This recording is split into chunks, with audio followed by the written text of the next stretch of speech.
everyone. Can you hear me? Good morning. Is this working?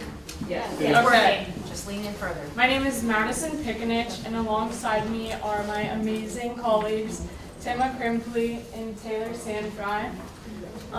We are college graduate students at The Ohio State University in the College of Social Work. We are also interns at the Madison Center. Today we'll be talking about the intersection of cultural competency, neurodiversity, and self-advocacy. Cultural competency is defined as the process in which individuals and systems respond respectively and effectively to people of all cultures, languages, races, backgrounds, etc. Cultural competency is also the ability to understand and appreciate people from other cultures while also realizing that you are never fully going to understand all aspects of every culture and backgrounds. Now we're going to move in to talk about the disability rights movement and policy shift.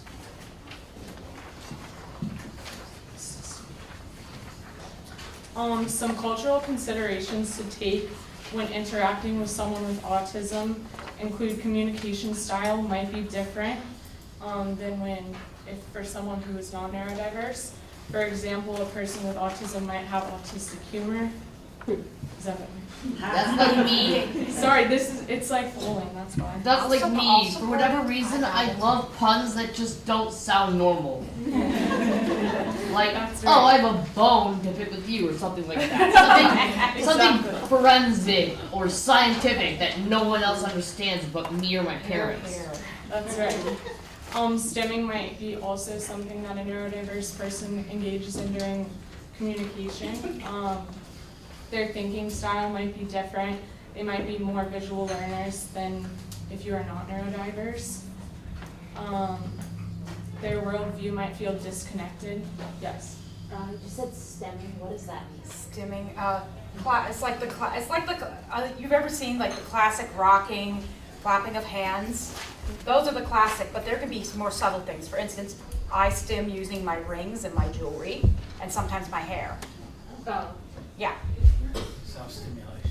Yep. Basically. I heard stemming, not stimulating. Yeah. Stimming. Yeah. People without autism can stim too. Like I know sometimes when I'm nervous I'll play with my hair a lot, or I shake my legs when I'm sitting. So it's not just someone who is neurodiverse. Did you have something, Kevin? Many times the stimming is an attempt to try to narrow the focus so you're not overwhelmed by the stimuli coming at you. Yeah. Because someone on the spectrum has difficulty sifting through things that you would normally just handle and drop if you're neurotypical. Thank you. As you think of people with disabilities, something that is important is universal design. As I'm talking about universal design, I want you all to take a moment to think that 1 out of 7 people need better access, increased usability, and more opportunity, yet everyone can benefit from universal design. With that thought in mind, I would like to define universal design. It is the composition of an environment in which can be accessed, understood, and used by all to the greatest extent. The independent living movement began in the 1960s and was pushed forward by people with disabilities. Those who know the best needs of people with disabilities are those who have them. Comprehensive programs with a variety of services can be effective with independent living. Do you have anything to add to that? Okay. The Americans with Disability Act was created 30 years later. The act included that people with disabilities should have the same opportunities to employment, access to public transportation, private places must be accessible, and they must have reasonable modifications along with closed captioning and text relay.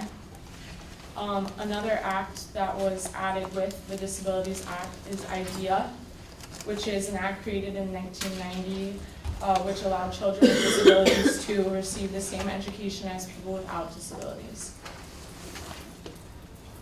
Now we're going to move into the aspects of as to whether or not disability is seen as a disability or a difference. There are various models that are used to describe disabilities. For example, the medical or pathological model, which states that disability is abnormal, or it needs cured, or it needs fixed. The social model looks at how variation occurs in human bodies and brains, and that disability is a social construction. Next is the human rights model, in which all people deserve respect despite their differences or their disabilities, as one might say. Impairment versus disability. Can you describe the image that's on the screen? Enjoy it. I can describe it. So this is a picture of a man dancing to a song and dancing very badly because he is rhythm impaired. He can't figure out how to dance with the beat. And he's an office worker? Yeah, he's an office worker, apparently in the break room, enjoying his time off. Some self-care. So impairment is the non-standard state of body or mind, and disability is defined as the disadvantage caused by societal structures. So before I pass the mic over to Tema, I want to leave you all with the thought that ableism needs the cure, not our bodies. Thank you, Madison. You are so welcome, Tema. Where the heck am I? Thank you, Taylor. You're amazing. Yes, I have my own visual cues because the screen's small. It is. All right, let's do this. Okay, and part of cultural competency is being accepting and aware of autistic self-advocates. So what is autism? We have an official definition, which is it's a pervasive neurological disorder. It affects communication, it affects behavior, interactions, interests, and activities. Now, I have an unofficial definition that I use for myself that I based on my love of etymology. I have a special interest in etymology. Long story, don't need to go into it. But so autism, the word itself actually tells you what it's all about. So you have the word, the root autos, self, ism, study of. So the study of the self, or an intense focus on the self. Pervasive, so per, through. Evasive comes from vader, to go. So we know it goes through or throughout. Neurological. Neuro is the nervous system. Logical can mean explanation or concept or thought. So this is how I define it for myself. Autism is a focus on the self that continues throughout a person's life and is caused by differences in the nervous system.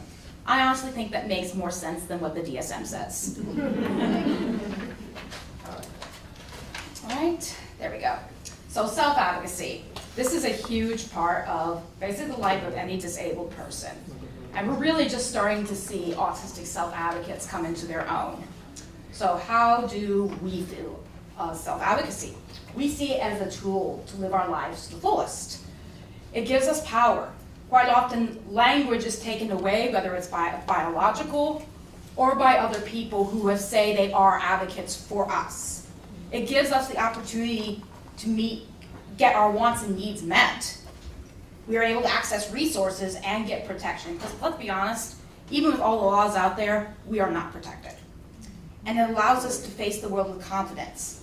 Quite often, we have pretty poor self-esteem, and to become a self-advocate gives you confidence in the face of people who really do not understand autism at all. Thank you, Lizzie. Okay. Okay, so this is a logic model of what makes up self-advocacy. So we have self-awareness, knowledge of rights, communication, and leadership. Now, this is based on a much longer presentation, so I am not going to go through the entire list, I promise. We never get out of here. Well, we will 4 hours later. Thank you, Lizzie. Sorry. Hey, you know I love you, girl. You're perfect just the way you are. Okay, so I'm going to go into the less known facts of self-awareness, things that are not talked about.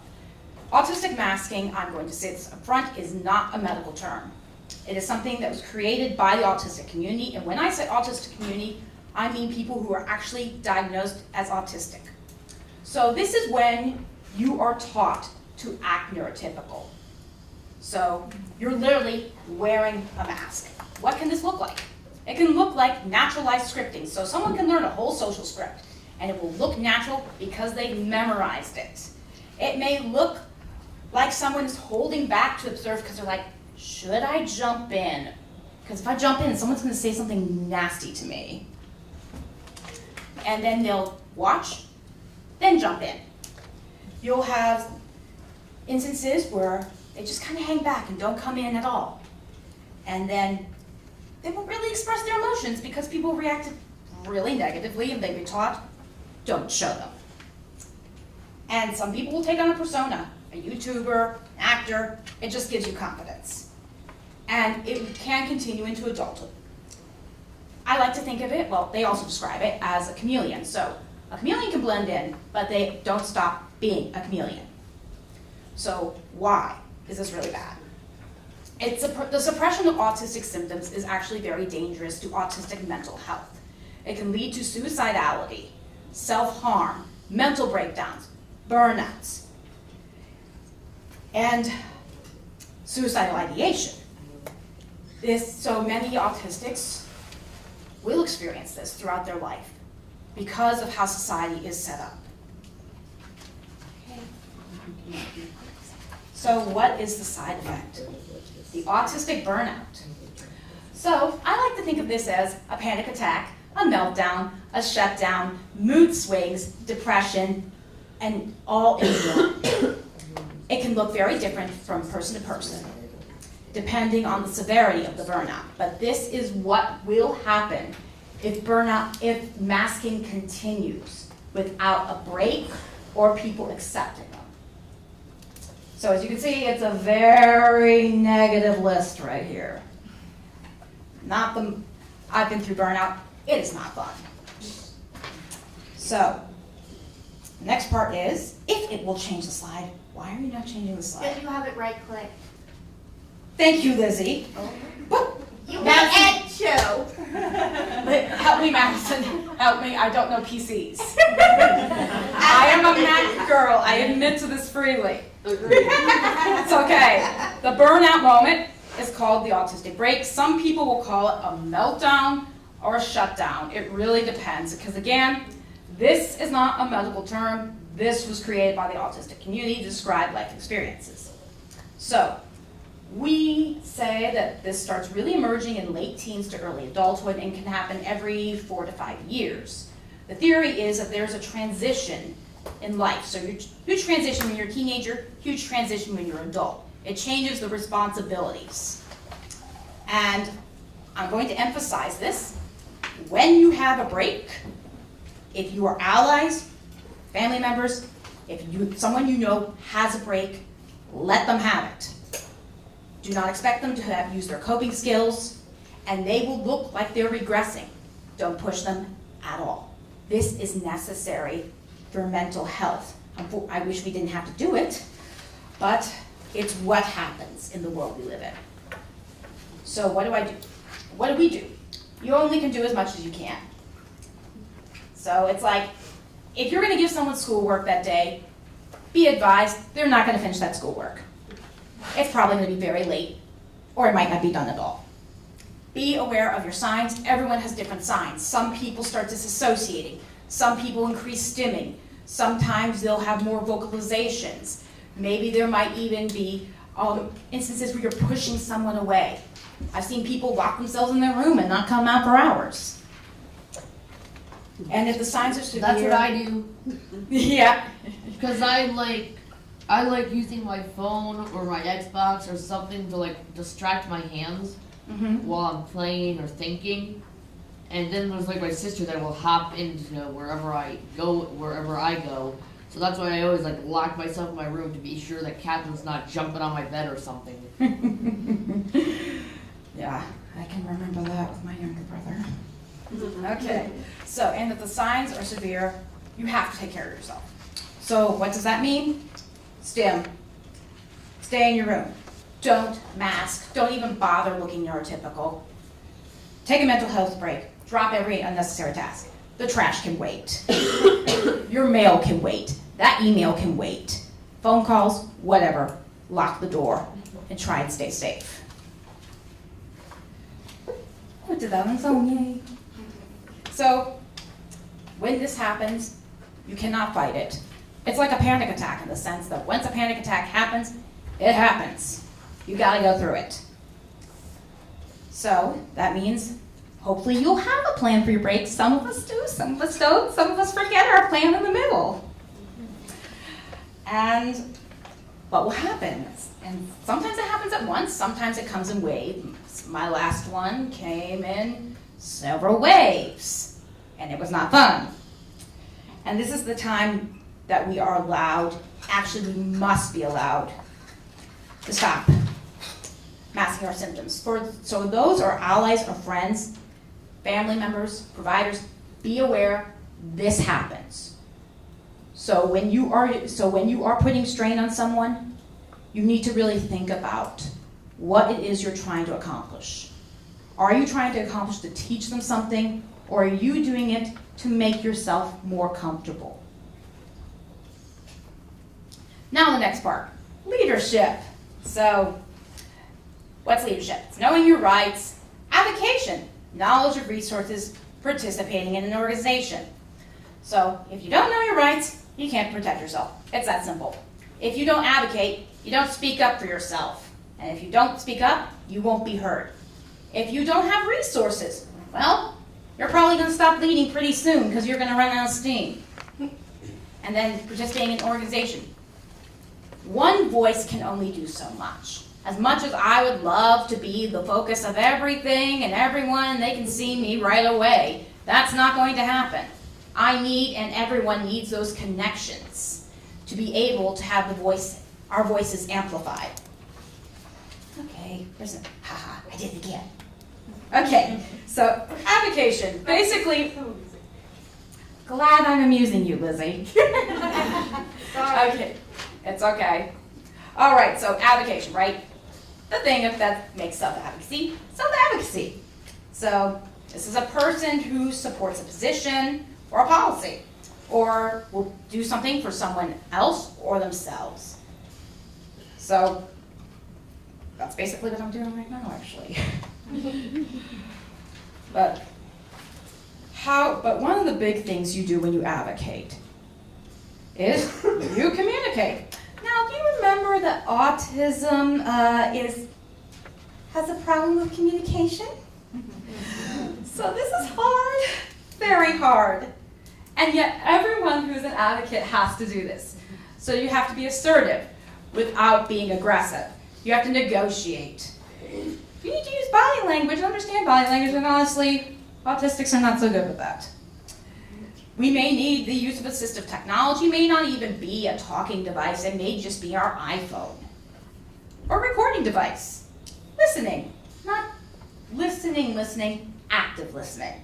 Compromise, disclosure. Now, that's complicated. That whole list is complicated. And I bet the majority of you do not have to think about this on a conscious level. We do. Okay, where did that? Okay, I lost the slide. Oh well. Aha, found it again. My own visual cues. So, disclosure. So this is probably, I'd say, the trickiest part of advocacy because sometimes it can backfire. So it is the action of making something known. So for us, that means disclosing our diagnosis. And as we've seen before and heard from other people, people don't understand autism. And as I said, it's hard, and so this is a choice. We cannot say that you must disclose because there are instances where you may not be safe. Whether it's in a work environment, school, social, there are moments where it's actually very dangerous for an autistic advocate to disclose, whether it's dangerous to you physically or to your mental health. Now, I'm going to pass this on to the lovely Taylor, who's awesome. And just going to close this saying, what autistic self-advocates are really focusing on right now is neurodiversity. Take it away, Taylor, you got this. Okay, so there's infinite variation in the ways that human brains and minds function. This concept is called neurodiversity. Like gender, ethnicity, and culture, this type of diversity should be recognized. Sorry. It's okay, the mic is moving on its own. This type of diversity should be recognized as a source of creative potential and strength, but due to the social dynamics that develop with any kind of diversity, it is often a source of oppression and negative views. There is no one normal type of brain or mind or right style of thinking, but instead many unique variations. There are many examples of neurodiversity. ADHD, dyslexia, autism spectrum disorder, and Tourette syndrome are just a few. Each of these changes the way in which the brain works, but that doesn't mean it's bad, just different.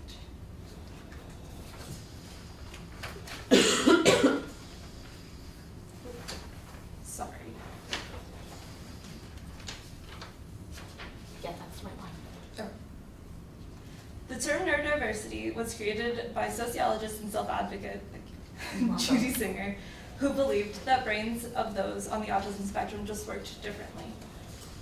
The term neurodiversity was quickly embraced by the activists in the ASD community, and the neurodiversity paradigm was used in many disability rights movements. One of these was the Autistic Rights Movement, or the ARM. Their beliefs were, so a few of their general beliefs were that autism is genetic, autism genes should not be eliminated, autism is not a disorder, disease, or epidemic. The idea of curing autism is offensive. Autistic people have their own culture. Autistic people must be included in the autism debate. Autistic people have socially desirable and necessary skills, and therapy addressing autism is often unethical. So the hope of the ARM would be that the ARM would help the autistic community be recognized and appreciated as a minority group, that there would be more acceptance of autistic behaviors, and that therapies would aim to teach coping skills instead of masking skills. So this brings us to our next topic. The language that we use to describe something impacts the way that people perceive the message. Identity-first language embraces a person's disability as a part of who they are that can't be separated from their identity, while person-first language embraces the person as a whole instead of focusing on their disability. Identity-first language is often preferred by disability rights advocates, but similar to other parts of identity, if you don't know which type of language somebody prefers, just ask. So acceptance. Acceptance shows itself in many ways. So this slightly blurry graphic that has, it's okay, that has a couple of ways that acceptance is shown in the autism community. So let's see. Inclusion is a good one. Respect, understanding. Any of the ones that are kind of big in there are the important ones. Diversity, yes, thank you, Lizzie. It is important that we as humans embrace a culture of acceptance for all the ways that we are different, including neurodiversity, and work to make this world a more inclusive place for all. To tie this back to, to tie this back to cultural competency, it is important that we understand and appreciate neurodiversity. There is not a correct style of neurocognitive functioning, and learning that autism spectrum disorder is a form of neurodiversity helps us to see this as a good thing, a way that we are different and not something that needs to be fixed or cured. Diversity is a normal part of humanity. Thank you. Sorry, I was laughing at the topic. I think we get Listen, you're fine. I laughed at that one too. All right. I want to ask a question on these burnout and needing breaks. Okay, if I'm hiring you in order to deal with this, is this something that takes you an hour to get over, or is it something that takes you 2 weeks to get over? It really depends. But one of the ways is prevention. Okay. So Now accommodations. tell me, let's say I'm hiring you for graphic design or for blueprint, architectural drawings. Okay, what do I have to do to prevent it? Because I got to get a Tyson plant built. Okay, And one you're of the doing things. drawings for it. One of the things is, honestly, Okay. breaks. just giving someone a break and a quiet space can do a lot. Okay, so enough sleep, I used to do that, I'd get up at 7, start doing drawings, quit at 10. So I got enough sleep. And then make sure you might need some breaks for like 15 minutes, half an hour. Exactly, and Okay, I can give you also, that. yeah, also, the thing is understanding that the socialization may be very different and not asking someone to have to go through what I started calling social gymnastics. I just want you to get the drawings done. We're building a Tyson. Exactly, why, What happens, let me tell you what happens out in the real world, because I've worked with these designers on jobs, Mhm. autistic designers. Somebody else handles the social. They just gotta crank those drawings out. Exactly. But the thing is, I can't have my designer going off a cliff because I got a Tyson plant to build. See, I come out of industry. But you, And- but what, from what I'm hearing, you are accommodating that. And I know a lady that fixes programmable logic controllers like at a big steel company. And she has to take breaks in the afternoon. That's fine. Yeah. That's fine. Enough sleep. I make sure I do that. But you see, I'm into like, how do we actually make it work in a real workplace? A real workplace that I have spent 25 years in heavy construction, along with all my cattle stuff. Yeah, exactly, but from what I'm hearing from you, Dr. Grandin, it sounds like you've already been accommodating. The fact that you're not asking someone to perform what would be considered multiple tasks is a thing. No, I don't make them do multitasking. You can't multitask and turn out drawings. Exactly. There's no way. It's the same Or exact work thing. in a shop. Work in a shop only. You gotta just work on your stuff. I know 2 autistic people that own small metal fabrication company, big metal fabrication company. And they don't multitask. And the other thing I learned is you can't just be staying up all night. But you see, when you talk, I actually got into your notes back here and I was reading them. But the thing is, the way you were talking about it's very vague. You see, it would be better to talk about it so that I can hire the person and get the Tyson plant designed Okay, at the same well, time. then I'll just list some of the accommodations I Yeah, you have see, used. they're not getting any sleep at all. No, I can't do that. I No, have to do my exercises. I'm just going to list some of my current Okay. accommodations that have helped me actually prevent autistic breaks / burnouts. First of all, breaks. I don't have to ask for the breaks. I can take them, and I know, and I've been told where the places are that are quiet. And how long are breaks do you need? Sometimes I need 20 minutes. Sometimes I need only 5. But it's no, and I'll be told I just have to make up the hours later. Unless it's a very time-sensitive task, that's a different story. If I have what I call a sensory day, where it's like the lights really hurt, sound hurt, my skin is crawling, no one questions when I bring in sensory-friendly clothing. I have brought slippers in and no one said anything about it.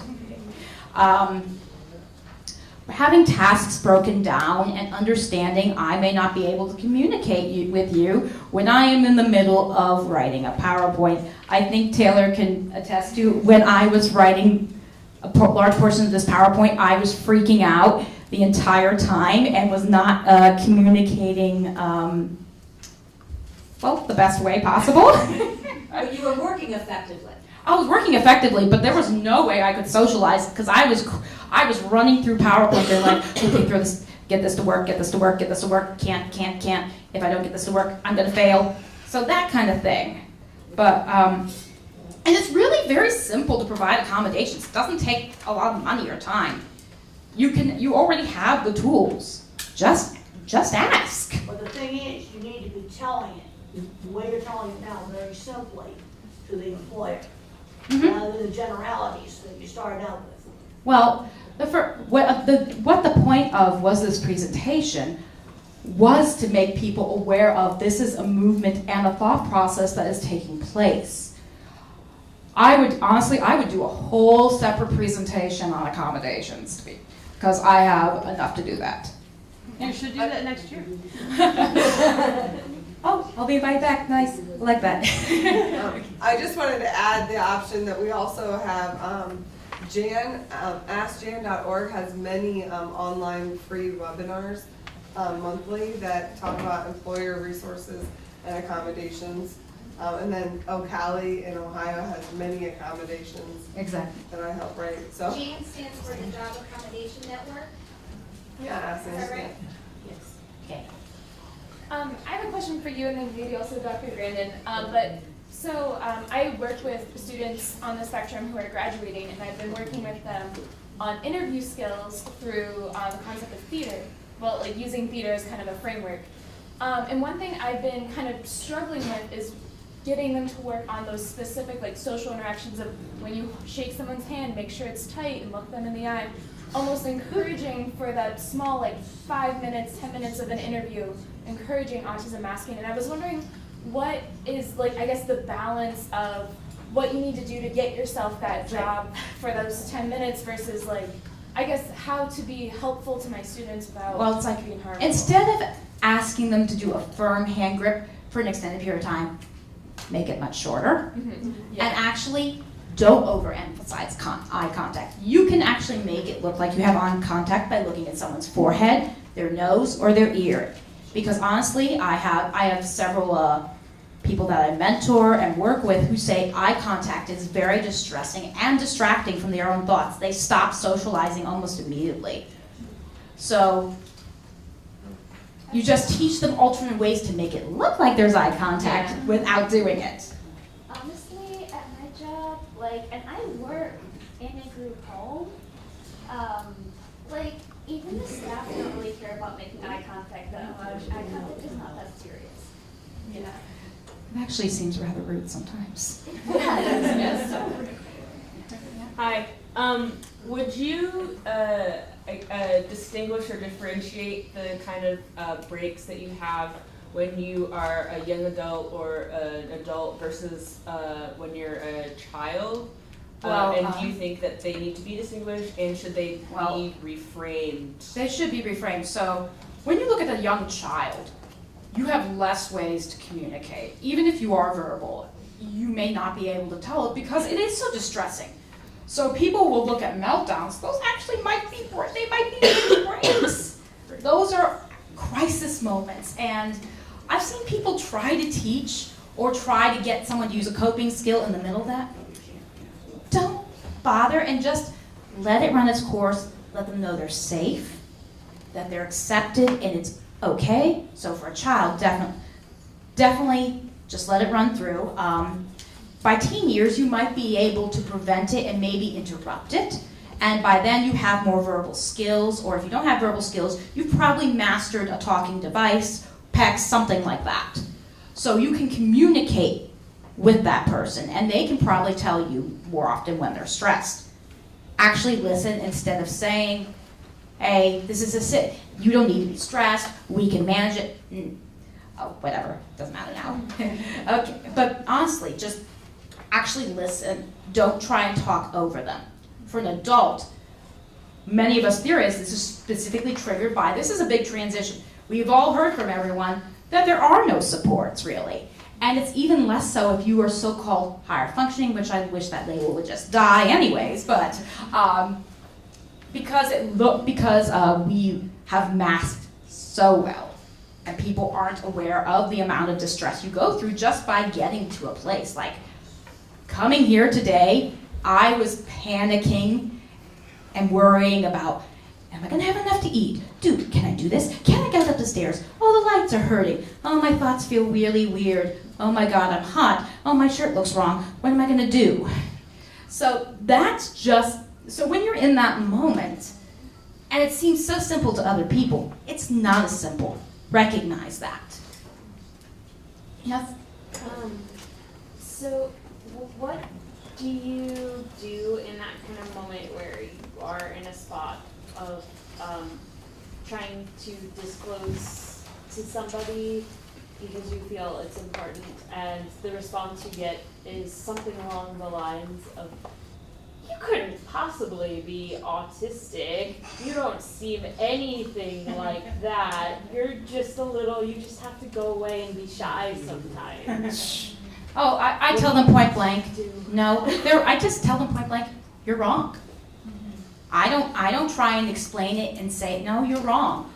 If you don't have autism, you don't know what autism is. So Sometimes I'm less polite about it than I should be, but I'm saying, do not tell me how to define myself or what my diagnosis is. Yeah? Yeah. The three really quick things. One, I think that if there had been more awareness when I was very young, like in the 70s, I absolutely would have been diagnosed Asperger's, no questions in my mind. And it's funny that you talk about this masking because it's a great skill. I'm so good at it that I have a master's degree in autism. I got into a teaching job. I was there for 7 years, and then one day I'm sitting in the office with my special ed administrator in a building, self-contained building filled with special need kids. And he said, "Did you ever think maybe you're a little like the kids in your class?" And I said, "You just figured that out?" Where have you been for the last 7 years?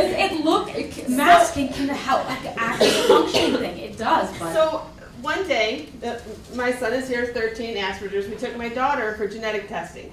She's 11. And we're sitting in this geneticist office. They ask you all these questions, family history. We have a niece, we have triplet nieces. One has autism, the other two don't, identical triplets. They're a case study, actually. And we're sitting in this office, and this neurologist looks at me after I said, and you know, I have autism, and he says, "Who diagnosed you?" And I said, "Nobody." And he said, "Didn't you just say you have a master's degree?" And I said, "Yeah, and?" And he said, "Well, you can't have autism and have a master's degree." I laughed in his face. I didn't mean to. Like later I was like, "Oh, that was probably really rude. There goes that mask. Sorry, guy." I laughed in his face. Like it was the most ridiculous thing in the world. I said, "I know a few people with a couple of doctorates." I'm just saying. It's like, really? You're a neurologist and a geneticist? Really? So you should know better. I know. And then I was going to say about my It's not son. Silicon Valley, they're all on the spectrum. You're here! You would not have the iPhone. My husband, God bless him, looked at the guy and said, "You know, there's this guy called Einstein." Mozart. So I was going to say about these breakdowns, though. My son's 13, and it's harder for my husband to understand because he doesn't live it, right? But my experience, even in the classroom, it is so much easier to just step back and be like, "Okay, do your thing."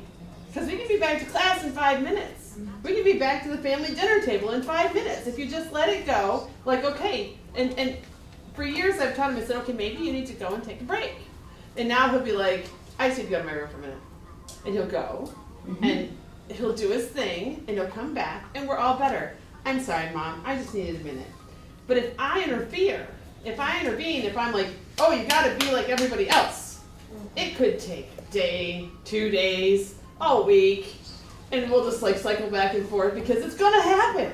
Yeah, it's going to No happen. matter what you do, it's gonna happen. So you might as well just let it go Yeah, but it's just, and be like, "Go ahead, all right, I'll wait over here." and if you really think about it from a professional standpoint, you're actually putting more strain on yourself by trying to Oh, intervene. absolutely. And that's what I tell my husband all the time. I said, "Listen, don't punish us. It's not worth it." He's learning. Thank you again for answering another question I have. I'm learning so much. I work at a science museum where most of our guests and members are families. So we interact with a lot of young kids. So we provide a lot of resources for families and kids and social narratives and cool down kits and stuff like that. But we also host after hours events for adults a lot of the time. And I was wondering what kind of resources could we provide for adults who are on the ASD, or if they would be similar or different to the kind of resources that we provide for young kids with ASD. Okay, so I actually have a love-hate relationship with this. Sure. Because it's implying that you have to be separate in order to be accommodated. And honestly, if you think about it, there are a lot of people who can't deal with noise and bright lights. There are a lot of people who can't deal with crowds. It'd just be much easier to integrate instead of putting all the money and the time of having separate things. Right. I mean, I'm just thinking, yeah, so it's like, I understand the need behind, people think it's a great idea, but I honestly think if you've been using social stories and cool down kits in the actual fabric of the museum, and it's been successful, just start integrating further things in there. Like, do you have a sensory room? Right. Do you have a way to turn down the lights? Yeah. Or the music? Do you have a way that's easier to get around in crowded rooms? Right. That kind of stuff. Right. So we do that, but I was like, so our adult events are in the evenings, and they're usually involving like adult style programming and like alcohol and stuff like that. So that's why it's separate from. I see. Right. Okay. So So kind of yeah, resources similar accommodations. Yeah. These certain things don't change even when you grow up. Right. On your form, do you have just an option box that says anything that can make this event more?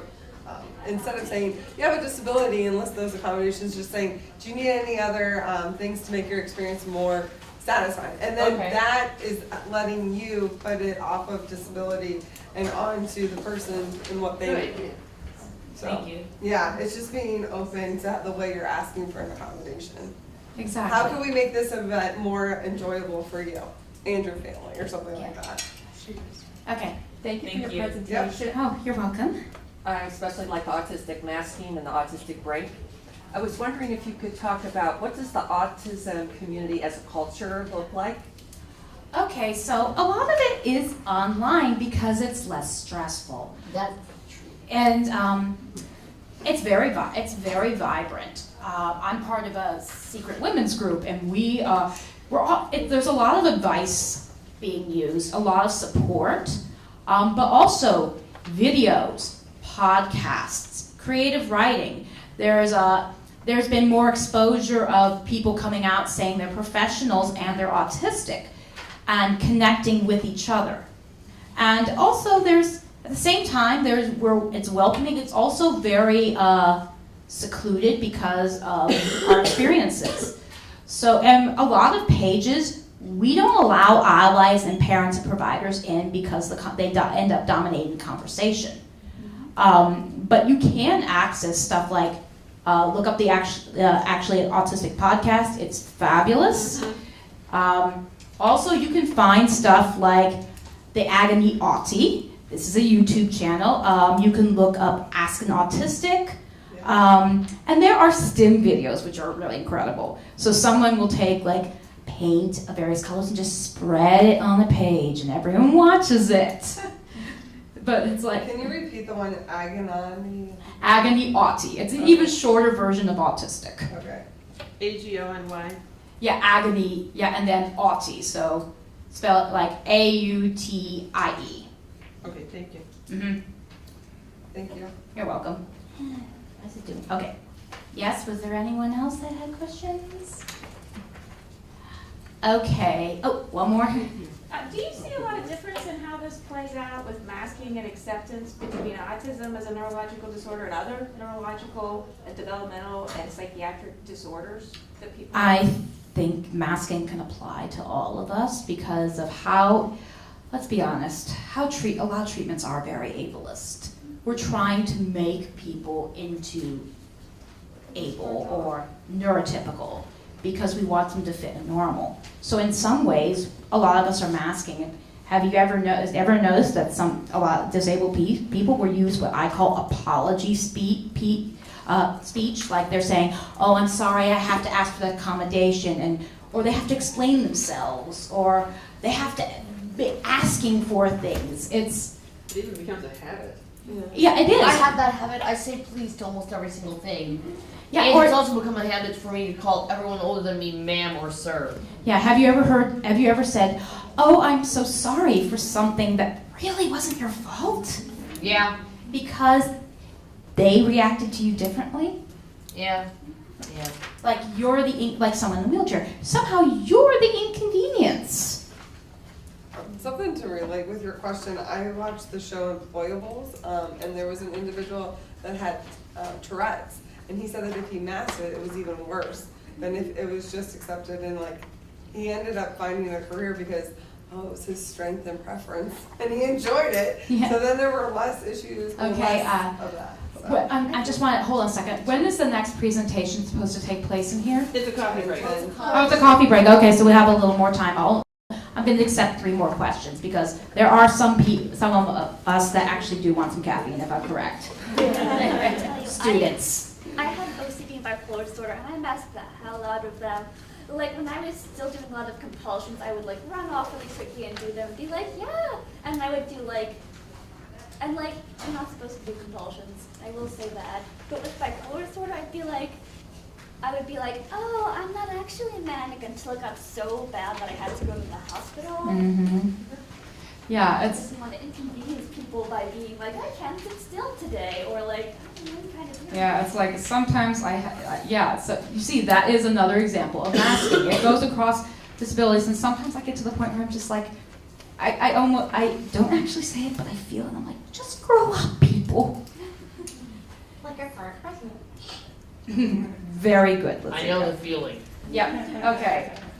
Hi, I'm wondering if you could talk about the relationship between creating a community that is open to neurodiversity and kind of disability access. So like if you want to think of autism or think of any kind of condition that you have as not as a condition, right? Like in a more open to neurodiversity, how can you also Talk about like an accessibility issue. like what's the best language, that kind of thing? Oh, I know I'm it's doing it wrong now. well, it's like, just accept the language that we use, and depending on who we are, we all use it differently, and you do not contradict the language. It's what it is. Yeah. And also just being aware that the thought process is different, how you speak is different, even how you dress is different, or how you walk. But just, it's like putting a ramp in. It's not something you question. It just is. That is a different kind of accommodation. So I was gonna get them. Yeah. But just to your point earlier about masking and such, I think growing up there for me, there was and I noticed a little bit of pressure, and I've heard stories from others where there's a pressure to fit in, to accommodate the dominant norms around you and such. And I wonder that these pressures to be compliant and not just in the autism community, but also women experience this too. And I think that, do you think that harms the development and does damage to when it comes time to advocate for yourself and maybe stand up to that professor that lost whatever it is? Yes, because you're teaching someone to basically beat themselves down. Yes. There's a lot of, for some people it takes a very long time, some people it doesn't even happen. A lot of self-loathing in the autistic community. Yeah. So I think, what do you think could be, do you have any ideas on how we can build up, assertiveness? Because I think, we talk about this with women, with certain men in minority groups, and also other people. Start teaching it young, as soon as they start communicating, in whatever form it is. Just because a child is a child doesn't mean they shouldn't have a voice. These are people who are going to be affected by the social forces, whether they are informal or legal, or treatment their entire lives. So give them that opportunity. Do not speak for them. And if they have trouble speaking, be at their side as an ally and a support. Do not stand in front of them. Okay, and if you want to talk to me further, I will be at the coffee break.